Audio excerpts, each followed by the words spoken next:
우리 하나님의 은혜를 삼아며 나온 사는 성도님들에게 하나님의 평강과 기쁨이 가득하기를 바랍니다. 옆에 분에게 한번 인사할까요? 하나님 당신을 정말 사랑하십니다. 하나님께서 당신에게 복 주시기를 바랍니다. 하나님께서 당신에게 평강 주시기를 바랍니다. 하나님께서 당신을 지키시기를 바랍니다. 그렇게 되기를 바랍니다. 살아있는 생명체들은 살아있는 증거를 갖고 있지요. 죽은 고기는 물길을 따라 그냥 하염없이 흘러가지만 살아있는 물고기는 그 물을 따라서 헤엄치고 때로는 거센 물살을 거슬러서 위로 올라가기도 합니다. 살아있는 고기는 아무리 물살이 거세도 거센 물을 거슬러서 상류까지 도달하게 되지요. 저희 교회 앞에 복원소가 있잖아요. 복원소에 둘레길이 있습니다. 거기에 우레탄을 깔아놨어요. 사람들이 좀 푹신하게 밟고 다니라고 우레탄을 깔아놨는데 최근에 이렇게 쭉 걸으면서 깜짝 놀랐어요. 그 우레탄 사이사이로 뭐가 있었을까요? 풀이 거기에 얼마나 많이 나 있는지요. 세상에 어떻게 풀이 우레탄을 뚫고 나왔을까? 이렇게 살아있는 생명체는 우레탄뿐만 아니라 그 딱딱한 아스팔트도 뚫고 나오더라는 겁니다. 살아있는 거는 뭔가 증거가 있습니다. 오늘 이 자리에 계신 우리 성도님들 얼마나 강한 생명력이 있다고 생각하세요? 어떻습니까? 우리가 얼마나 강한 생명력을 가지고 있느냐, 그것을 검증하려면 뭘 보면 알 수 있어요? 이 시대의 흐름을 우리가 어떻게 반응하며 살아가느냐에 따라서 우리가 건강한 생명력을 가지고 있는지 그러지 않는지 판가름할 수 있다는 겁니다.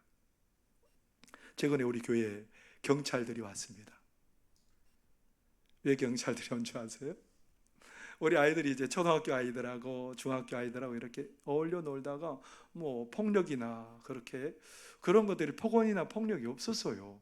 근데 초등학교 저학년 아이가 경찰에 신고를 했습니다. 그냥 어떤 마음으로 했는지는 잘 모르는데 신고를 받고 경찰이 출동해서 이제 그 함께 있는 아이들이 이렇게 얘기하고 뭐 그런 일들이 벌어진 거예요. 여러분, 초등학교 저학년 아이가 경찰에 신고해서 그럴 거라는 생각을 여러분 상상이나 하세요? 뭘 얘기하고 있는 거예요? 이 시대가 현대를 살아가는 우리들이 굉장히 지극히 자기 위주, 자기 중심적인 생각에 사로잡혀 살아가고 있다는 겁니다. 최근에 어떤 전주의 한 대학교에 선생님들이 1인 시위에 나섰습니다. 그 대학에 있는 교수님이 초등학생을 둔 학부모였거든요. 그 교수님이 초등학교 자기 자녀를 담임하고 있는 선생님을 계속해서 지속적으로 괴롭히고, 그래서 그 선생님을 또 이렇게 담임 선생님을 교체하도록 하고 그런 일들을 몇 번이나 한 거예요.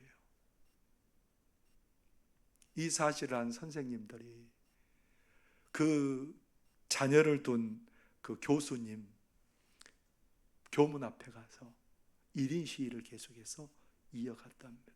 여러분, 학생을 가르치는 교수님이니까 가르치는 사람 입장이 어떤지 이해할 거 아닙니까? 그런데 오히려 그것을 가지고 그것을 이용해서 자기 그 자녀를 담임하고 있는 그 선생님을 괴롭혔다는 게 이게 여러분 말이 돼요? 이 시대가 이렇게 흘러가고 있다는 겁니다. 극도로 자신만을 생각한 모습들이 점점 더 강해지는 시대를 살아가고 있지요.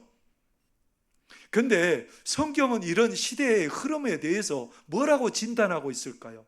사도 바울이 믿음의 아들 디모데에게 편지를 하면서 이런 편지를 썼어요.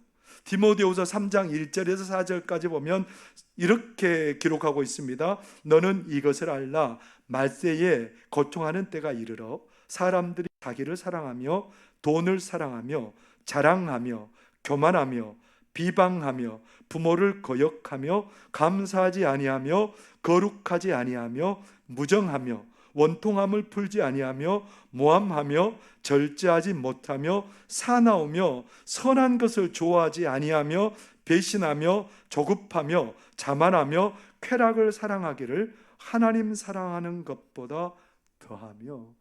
점점 시대가 흐르고 지나갈수록 어떤 현상이 나타난다고 말하고 있습니까? 사람들이 자기 사랑에 사로잡힌다는 거예요. 사람이 돈을 사랑하는데 사로잡힌다는 겁니다. 원통함을 풀지 않고 사납고 선한 것을 좋아하지 않는답니다. 쾌락 사랑하기를 하나님 사랑하는 것보다 더하는 시대가 흐르고 세월이 점점 더 흘러갈수록 이런 현상들은 더 짙어질 거다라고 얘기를 하는 거예요. 여러분, 점점 더 그래져 가는 것 같지 않습니까? 이런 시대의 흐름 속에서 우리 하나님의 마음은 뭘까요? 이런 시대의 흐름을 거스릴 수 있는 것은 단 하나이지요. 뭘까요? 우리가 하나님의 마음을 품고 살아가는 겁니다. 오늘 우리가 읽은 시편의 시대를 살던 사람들은 어떤 시대를 살아가고 있을까요? 오늘 시편의 시대의 사람들은, 이스라엘 백성들은 우리들만 하나님의 택한 백성이야. 하나님이 우리들만 사랑하시고 하나님이 우리들만 복을 주시고 하나님이 우리들만 지켜주시고 그런 하나님이라는 거예요.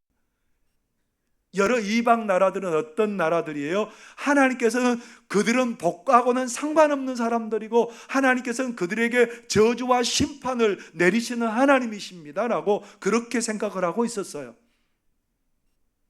근데 오늘 시편 기자는 가만히 생각하고 묵상하고 하나님을 바라보니 하나님의 마음이 그게 아니에요. 그래서 이 시편 기자는 하나님 앞에 기도합니다. 뭐라고 기도했을까요? 하나님, 저희에게 은혜를 좀 베풀어 주십시오. 하나님은 저희에게 복을 좀 주십시오. 하나님의 얼굴빛을 우리에게 좀 비춰주세요. 얼굴빛을 비추다는 말이 무슨 말입니까? 하나님께서 환한 얼굴로 그렇게 하나님의 백성들을 향하시고 하나님의 백성들에게 은혜를 베푸시고 호의를 베푸시고 사랑하시고, 하나님 좀 이렇게 되게 해주세요. 하나님 이렇게 해주셔서 하나님께서 우리에게 주신 이 땅의 소산물이 풍성하게 해주시고, 하나님 우리에게 복의 복을 주셔서 적들이 괴롭히지 않고 우리가 그 복을 오롯이 누리며 살아가게 하나님 좀 도와주십시오. 이렇게 당연히 기도해야죠. 여러분, 이거 우리가 당연히 기도해야 되는, 하나님을 믿는 백성들이라면 당연히 기도해야 되는 겁니다. 그런데 오늘요, 그렇게 기도하는 목적이 뭔지 우리에게 알려주고 있어요. 3절의 말씀을 같이 한번 읽어볼까요? 시작. 하나님이여, 민족들이 주를 찬송하게 하시며 모든 민족들이 주를 찬송하게 하소서. 하나님을 모르는 백성들이 우리에게 베푸신 그 하나님의 자비와 은혜와 복을 보게 하셔서 그들이 하나님이 그런 분이구나, 그것을 깨닫게 하셔서 그들이 하나님을 알고 찬양하게 하시고 하나님을 믿고 섬기게 해주십시오, 이 말을 하는 거예요. 3절에만 그렇게 있는 게 아니고요, 5절에도 여러분 보세요. 5절에도 뭐라고 기록하고 있습니까? 5절에도 똑같은 말로 주를 찬송하게 해주십시오, 모든 민족이. 하나님 우리에게 복을 주십시오. 그래서 그 복을 본 백성들이 하나님을 경외하게 해주십시오. 7절 말씀도 여러분 같이 한번 읽어볼까요? 시작. 하나님이 우리에게 복을 주시리니 땅의 모든 끝이 하나님을 하나님이 우리 택한 백성들에게 사랑하시고 복을 주시고 인도하신 그 은혜를 보게 하셔서 누구도, 모든 땅끝이, 모든 열방들이 하나님을 경외하며 하나님을 섬기게 해주십시오. 이 시편 기자는 하나님의 마음이 절절히 느껴지는 거예요. 하나님이 그런 분이구나. 하나님이 모든 열방과 백성들에게 복을 주시는 하나님이구나. 이 시편 기자의 진단이 틀리지 않았어요. 우리 하나님의 마음이 뭔지 하나님께서는 창세기 1장부터 보여주고 계세요. 하나님이 온 천지를 왜 지으셨을까요? 하나님이 아담과 하와를 지으시고 아담과 하와에게 하신 말씀이 뭘까요? 창세기 1장 28절 말씀을 한번 같이 읽어보겠습니다. 시작. 하나님이 그들에게 복을 주시며 하나님이 그들에게 이르시되 생육하고 번성하여 땅에 충만하라. 땅을 정복하라. 바다의 물고기와 하늘의 새와 땅에 움직이는 모든 생물을 다스리라 하시니라. 뭐라고 말하고 있어요? 하나님께서 복을 주신다고 말씀하세요. 하나님께서 그들에게 복을 주시며, 하나님의 마음이 뭐예요? 하나님이 지으신 하나님의 그 사람들이 복을 누리며 살기를 원하신다는 겁니다. 그런데 아담과 하와가 뱀의 유혹을 받아서 범죄함으로 말미암아 그 죄악이 점점 깊어져서 온 땅에 죄악이 가득하게 되었답니다. 그래서 하나님께서 물로 노아의 시대에 온 땅을 심판하셨어요. 그리고 우리 하나님께서 창세기 12장에 보면 드디어 아브라함을 부릅니다. 하나님이 아브라함을 불러서 해야 하시려고 하는 일이 뭐예요? 하나님의 원래 계획했던 그 계획들을 이루시려고 하는 거예요. 그 하나님의 마음이 뭐예요? 그 마음이 아브라함과 그 후손을 통해서 모든 족속이 복을 누리게 하는 거예요. 창세기 12장 3절에 보면 이렇게 기록하고 있습니다. 함께 읽겠습니다. 시작. 너를 축복하는 자에게는 내가 복을 내리고 너를 저주하는 자에게는 내가 저주하리니 땅의 모든 족속이 너로 말미암아 복을 얻을 것이라 하신지라. 아브라함을 불러내신 이유가 다른 데 있는 게 아니에요. 아브라함을 불러내신 하나님의 마음이 어디에 있다는 거예요?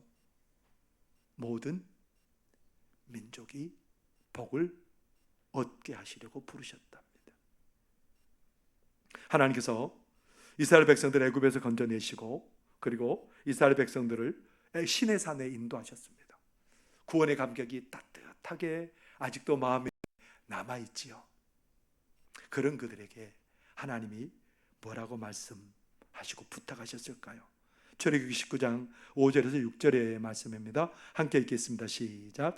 세계가 다 내게 속하였나니 너희가 내 말을 듣고 내 언약을 지키면 너희는 모든 민족 중에서 내 소유가 되겠고 너희가 내게 대하여 제사장 나라가 되며 거룩한 백성이 되리라. 너는 이 말을 이스라엘 자손에게 전할지니라.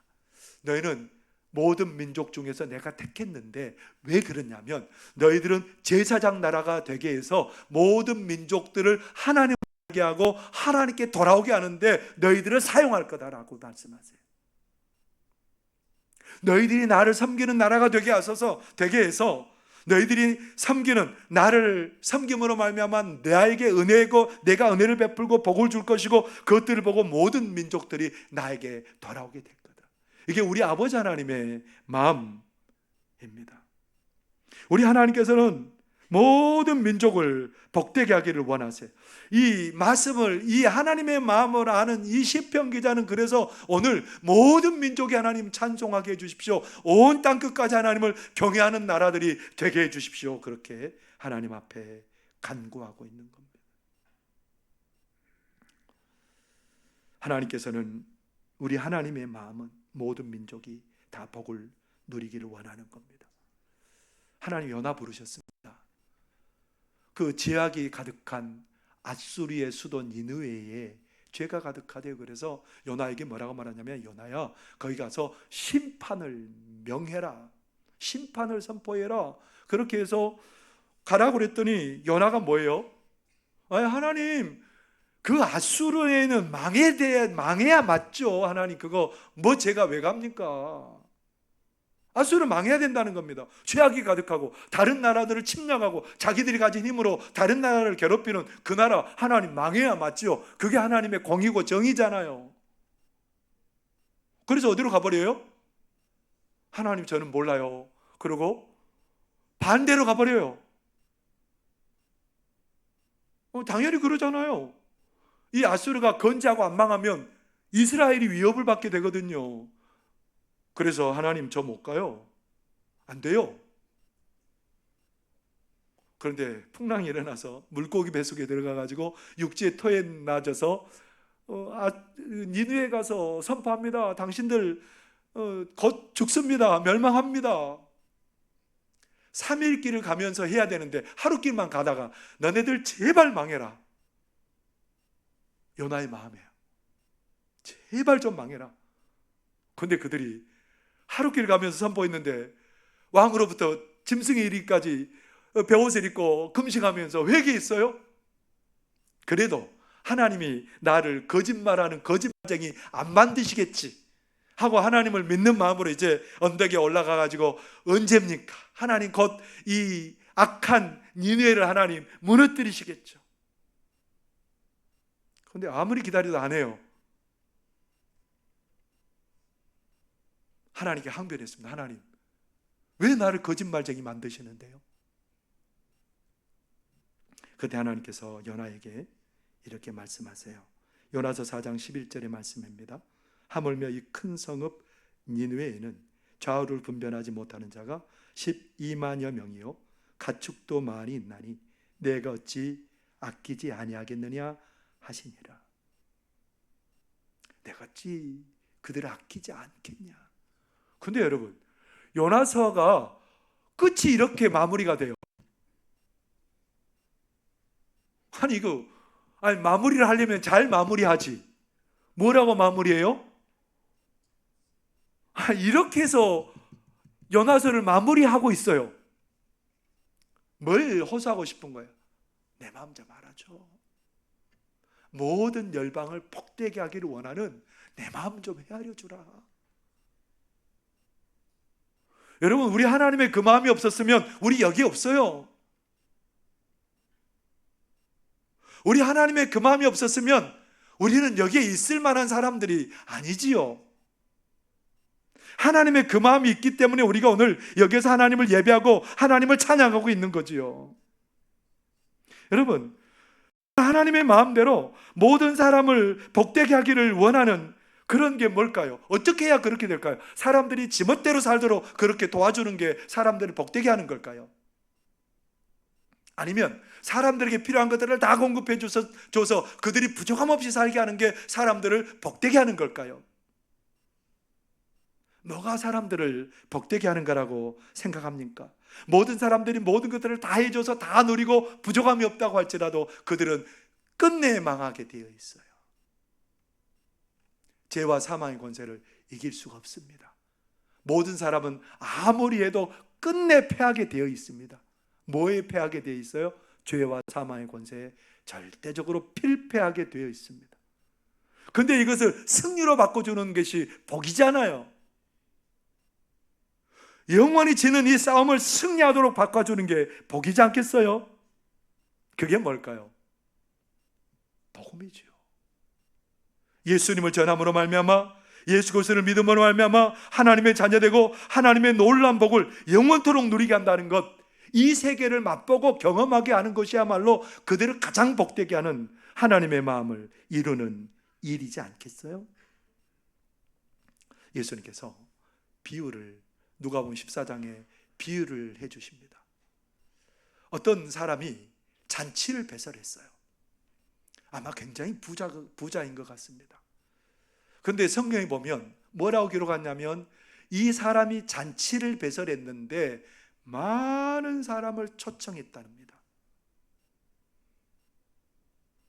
잔치에 많은 사람을 초청했대요.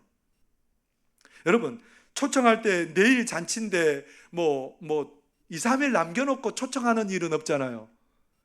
우리 교회가 이웃과 함께하는 말씀 잔치도 있고 임직식이 있는데 막 며칠 전에 초청하잖아요. 이미 초청장 발송했습니다. 말씀 잔치에 올 사람들은 이미 우리는 한두 달 전부터 광고하고 그들을 찾아가게 하고 그렇게 선물을 준비해서 그들을 찾아갔습니다. 그러면 이 잔치도 그냥 한 게 아니에요. 종들을 통해서 몇 날 몇 시에 잔치 벌이니까 오세요. 오래전에 얘기한 거예요. 더더구나 통신수단이 발달하지 않았을 때는 종들이 미리미리 가서 그렇게 잔치 얘기를 하고 그랬어요. 잔치 당일이 딱 됐습니다. 그런데 어떻게 됐을까요? 잔치 당일이 됐는데 누가복음 14장 18절에 이렇게 말합니다. 함께 읽겠습니다. 시작. 다 일치하게 사양하여 한 사람은 이르되 나는 밭을 샀음에 아무래도 나가 보아야 하겠으니 청컨대 나를 양해하도록 하라. 초청한 사람들이 다 하나같이 뭘 됐다고요? 똑같이 사양했대요. 일치하게 사양했대요. 나는 뭐 했다고요? 밭 샀으니까 못 간다. 나는 소 10마리 구입해서 그 시험해 봐야 되니까 못 간다. 나 장가 갔으니 못 간다. 핑계죠. 이미 오래전에 했으니까 일정을 조정해서 거기에 마음이 있으면 내가 다른 것을 미루더라도 거기에 참여할 텐데 일치하게 다 어쩌겠다고요? 거절했대요. 거절. 못 가. 안 가. 그렇게 얘기했답니다. 그러니까 이 잔치 주인이 뭐라 그랬을까요? 싫으면 그만둬. 그런 게 아니고요. 누가복음 14장 21절에 이렇게 말합니다. 함께 읽겠습니다. 시작. 종이 돌아와 주인에게 그대로 고하니 이에 집주인이 노하여 그 종에게 이르되 빨리 시내 거리와 골목으로 나가서 가난한 자들과 몸 불편한 자들과 맹인들과 저는 자들을 데려와라 하니라. 자격이 없는 사람들이에요. 자격이 없는 사람들이에요. 근데 이 주인은 어때요? 모든 사람들을 불러 그곳에 청하여 잔치를 누리기를 원하는 거예요. 내 생각은 저 사람은 아니라고 생각했는데 그 사람마저도 와서 잔치 자리에 앉혀주신 거예요. 근데 아직도 자리가 남아있어요. 그래서 주인이 뭐라고 그런 줄 아세요? 사람들이 안 다니는, 사람들이 드물게 다니는 그곳에 가서라도 가서 간청해서 그 사람들을 모셔다가 잔치에 앉게 해라. 누구 마음인 거예요, 이거? 이 주인의 마음을 통해서 하나님의 마음을 드러내주고 있는 거예요. 사람들은 하나님의 잔치에 별로 관심이 없어요. 어디에 관심이 있어요? 이 땅을 사는 데 관심이 있어요.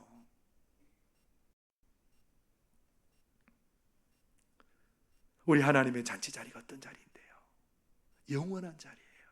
부족함이 없는 자리예요. 그곳에는 모든 것들이 가득한 자리예요. 그런데 이 시대가 어때요? 그 잔치 자리를 별로 안 좋아해요. 좋은지 몰라요. 근데 우리 아버지 하나님은 그 귀한 잔치 자리를 너희들이 얘기해 주라는 거예요. 우리 자꾸 가서 전하라, 예비신자 만나라 그러니까 아이고 정말 싫습니다. 얼마나 힘든데요. 여러분 얼마나 힘든지 몰라요. 그죠? 근데 그냥 종들은 가라니까 간 거예요. 가서 막 열심히 하라니까 한 거예요. 그게 중요한 게 아니고 종들이 품어야 할 마음은 주인의 마음인 거예요. 주인의 마음. 주인이 얼마나 그들을 잔치자리에 앉겠는지 그 주인의 마음을 깨닫는 거예요. 사람들을 다 복되게 하기를 원하는 주인의 마음을 좀 헤아려 주는 거예요. 여러분, 우리 하나님 여러분들이 원하는 게 뭘까요? 뭔가 열심히 하는 게 아니고요, 아버지 하나님의 마음을 헤아리는 거예요. 모든 사람들을 복되게 하기를 원하는 그 아버지의 마음을 좀 알아주는 거예요. 옆에 분에게 한번 얘기해 주세요. 하나님의 마음을 좀 알아주십시다. 뭐라고요? 다시 한 번 더 해보세요. 시작. 하나님의 마음을 달라는 거예요. 모든 사람을 복되게 하기를 원하는 내 마음을 좀 네가 좀 알아주면 좋겠다는 거예요. 그래서 사도 바울은 그 하나님의 마음을 너무너무 잘 아는 사람이에요. 다메섹에서 부활하신 예수님 만나고 그 엄청난 은혜가 임했을 때 사도 바울이 했던 게 뭐냐면 하나님의 마음을 알고 행하는 일이었어요. 그때부터 그가 예수님을 전해요. 사람을 복되게 하는 일에 그가 생명을 바쳐요. 한두 해 바치면 됐지 뭐. 여러분, 그잖아요. 마음이 뜨거울 때 좀만 하면 됐지. 언제까지 해야 돼요? 한두 해 했으면 하나님 나야 내 할 일 다 했지 뭐 더 하라고 그래요? 근데 바울은요, 목숨이 닿을 때까지 해요. 3차 전쟁 때 그 자기가 가장 애착을 가졌던 에베소 지역의 장로들을 불러요. 예루살렘으로 귀환하면서 그 장로들을 불러서 부탁한 게 뭔 줄 아세요? 뭘 부탁했을까요? 거별 설교를 하면서 사도행전 20장 24절에 이렇게 그들에게 부탁합니다. 함께 읽겠습니다. 시작.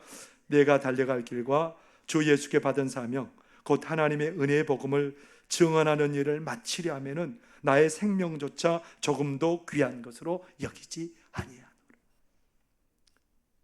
뭐에 생명 바쳤답니까? 사람을 복되게 하는 그 복음을 전하는 일에 내 마음 바쳤다는 거예요. 내 생명보다 더 그 귀하게 여긴다는 거예요. 하나님의 마음을 내가 그렇게 옮기는 일에, 하나님의 마음 따라 사는 일에 내 생명 바쳤답니다. 그게 뭐예요? 복음으로 말미암아 사람들을 살리는 거예요. 그래서 사도 바울은 내가 이 생명의 구원의 복음을 내가 부끄러워하지 않고 전했다는 거예요. 로마서 1장 16절 함께 읽겠습니다. 시작. 내가 복음을 부끄러워하지 아니하노니 이 복음은 모든 믿는 자에게 구원을 주시는 하나님의 능력이 됨이라. 먼저는 유대인에게요 그리고 헬라인에게로다. 안 부끄러워해요. 생명을 주는 그 복음을 전혀 부끄러워하지 않아요. 하나님의 마음을 따라 생명의 복음을 전하면서 사도 바울은 거기에 생명 걸고 있답니다. 자신만 그런 게 아니고요, 믿음의 아들 디모데에게도 뭐라고 말해요? 말씀을 전하라는 거예요. 때를 얻든지 못 얻든지 말씀을 전하라는 거예요. 하나님의 마음이 뭔 줄 알기 때문에 그렇습니다. 하나님의 마음이 뭔 줄 알아요. 서울에 있는 동아교회를 섬기고 있는 강창훈 목사님이 계십니다. 이분은 불교 집안에서 태어났어요. 불교 집안에서 태어나서 이제 이분이 나중에 취업을 했는데 술을 즐기고 유흥을 즐기는데 여념이 없어요. 그러다 보니까 건강이 남아나질 않는 거예요. 만성 위궤양이 생기게 되었고요. 그리고 뭔가 늘 가슴을 막 바늘로 찌르는 것 같은 통증을 느끼게 되었고요. 눈에는 막 이상한 분비물들이 콩비지 같은 분비물들이 계속해서 눈에서 나오게 되었고요. 잠도 잘 1시간 이상 잠을 자는 게 어려웠고 6년 동안이나 그렇게 괴롭힘을 당했답니다. 그런데도 여전히 술과 유흥을 즐기고 살아가고 있어요. 그러다가 이제는 더 이상 버틸 수 없으니까 집에다가 유서를 딱 써놓고 먼저 가서 미안합니다. 불효자를 용서해 주십시오. 그리고 부산 집에다가 유서를 써놓고 속초까지 갔습니다. 속초에 그쪽에 가면 이제 그 설악산이 있거든요. 설악산에 가서 이제 약을 한 움큼 무슨 약을 갖고 갔겠어요? 수면제를 이곳저곳 막 돌아다니면서 수면제를 모아가지고 이제 그거 먹고 죽으려고 가서 설악산 가서 거기에서 가장 비싼 음식 그렇게 거나하게 먹고 이제 내가 설악산으로 올라갔어요. 설악산에 올라갔는데 한 12m 정도 되는 그 다리 난간에 섰어요. 여기서 떨어지면 이제 죽겠지 하고 그렇게 뛰어내리려고 하는데 마음에 무슨 생각이 드냐면 너 여기서 뛰어내리면 허리 부러져서 일평생 침대 생활한다? 그런 두려움이 갑자기 밀려온 거예요. 그래서 다시 내려와서 또 비싼 음식을 시켜 먹고 그래서 그 다음에 이제 내가 오늘은 정말 죽으리라 그렇게 결단하고 또 그 자리에 섰어요. 그랬더니 이번에는 무슨 마음이 드냐면 너 그곳에 뛰어내리면 목 부러져서 전신마비로 일평생 그렇게 살게 된다는 거예요. 못 죽고 이제 내려왔는데 내려오는데 갑자기 기쁨이 생기는 거예요. 마음에. 내가 왜 죽어야 되는데? 그러면서 가지고 왔던 약봉지 쓰레기통에 던지고 고향으로 내려갔습니다. 그때 그의 누님이 서울에서 전도사님으로 사역하고 계시는 분인데요, 정말 기도 많이 하신 분이랍니다. 그 동생이 유서를 쓰고 나갔다는 얘기를 듣고 이 누님이 3일 동안을 밤낮 물 한 모금 마시지 않고 이 동생을 위해서 기도한 거예요. 그것도 모르고 이 동생은 이제 그 불경을 막 외우고 글 쓰는 재주가 좀 있어서 승려가 되어 가지고 승려 시인이 되겠다고 이제 들어가려고 하는 그런 마음을 먹고 준비를 하고 있는데, 누님이 불러서 야, 이제 너 절에 들어가면 나 잘 못 볼 텐데 한번 꼭 올라와라. 얼굴이라도 좀 보자. 그래서 올라왔는데 이 누님이 부흥회를 데려갔어요. 야, 나랑 부흥회 한번 가보자. 그래서 부흥회를 데려갔는데 머리가 막 첫날 갔는데 머리가 너무너무 아프고 견딜 수 없는 거예요. 막 목사님이 설교하는데 저 거짓말 사기꾼, 이분은 계속해서 목사님들을 막 비하하고 예수 믿는 사람들을 막 욕하고 그랬던 사람이 사기꾼이라고. 교회에 헌금할 돈 있으면 가서 조카들에게 생선 하나 더 사서 먹이라고 막 누님에게 그렇게 노발대발했던 사람이에요. 이튿날 또 갔습니다. 또 갔는데 여전히 머리 아프고 뭐 전혀 감동도 없어요. 야, 3-4번 아니냐. 누님이 이제 마지막 한 번만 더 가보자. 3일째 되는 날 갔는데요, 감동이 몰려오기 시작합니다. 목사님 설교가 빨리 끝나야 내가 막 마음껏 울 텐데 설교가 끝나기만을 기다리고 있어요. 그러면서 설교가 끝나고 3일 동안을 하나님 앞에 회개하고 통곡했대. 3일 동안을 회개하고 통곡하는데 어떤 일이 벌어지냐면 몸이 가볍더래요. 6년 동안 자기를 괴롭히고 있는 그 질병이 다 떠나가 버린 거예요. 자기를 구원하신 그 예수님이 너무너무 좋고 너무너무 감사해서 기도하고, 그리고 전철역에 가서 1호선을 타고 처음부터 끝까지 가면서 막 복음을 전했대요. 그랬더니 어떤 사람들이 막 정말 감동이 돼가지고 정말 전하니까 사람들이 나도 예수님 믿겠다 그러고, 술 먹은 사람이 와가지고 막 눈물을 흘리면서 나도 이제는 예수님 믿겠다고 막 그런 사람들이 나타나기 시작한 거예요. 그 은혜 받은 감격이 하나님의 마음이 느껴지니까 가서 전할 수밖에 없는 거예요. 저들을 사랑하신 하나님을 보니까 전할 수밖에 없는 거예요. 그래서 3년 동안 기도하고 전도하고 그러면서 하나님의 능력이 임한 거예요. 귀신들이 쫓겨나고요, 기도할 때 병든 자들이 일어나고요, 그런 역사가 일어나게 되었습니다. 그분이 뭐 했겠어요? 신학을 하고 목사님이 되고, 목사님이 되고 나서도 많은 어려움들이 있었지만 그 어려움 가운데 하나님이 도와주셔서 넉넉히 하나님의 능력으로 지금까지 그 귀한 사역을 감당하고 있노라고 고백하고 있었습니다. 여러분, 우리 아버지 하나님의 마음을 품고 살아갈 때에 그 인생이 완전히 바뀌어지잖아요. 그 인생이 이렇게 되리라고 누가 알았겠습니까? 그 인생이 하나님의 마음을 알고 사람을 복되게 하는 그 길 걸어갔더니 그 인생에 그보다 더 좋은 길이 없을 만큼 복된 길로 하나님이 인도하신 줄 믿습니다. 여러분, 인생의 가장 귀하고 복된 길은 하나님의 마음을 아는 거예요. 하나님의 마음을 알고 하나님의 마음을 따라 살아갈 때에 여러분의 삶이 놀라운 은혜와 복으로 충만해지는 역사가 일어나게 될 줄 믿습니다. 하나님의 마음을 따라 살아가는 그런 믿음의 사람들이 다 되시기를 바랍니다. 기도하겠습니다. 사랑하는 하나님 아버지, 고맙고 감사합니다. 하나님의 마음을 따라 살게 하여 주옵소서. 하나님, 우리가 하나님의 마음을 따라 많은 사람들을 복되게 하는 그 길을 걷기를 원합니다. 그 길은 다른 데 있는 게 아니고 오직 예수 그리스도의 생명의 복음인 줄 믿습니다. 하나님, 우리가 하나님의 마음을 알고 하나님 생명의 복음을 전하고 많은 사람들을 복되게 하는데 쓰임받는 저희들 되도록 주여 도와 주옵소서. 예수님 이름으로 기도하옵나이다. 아멘.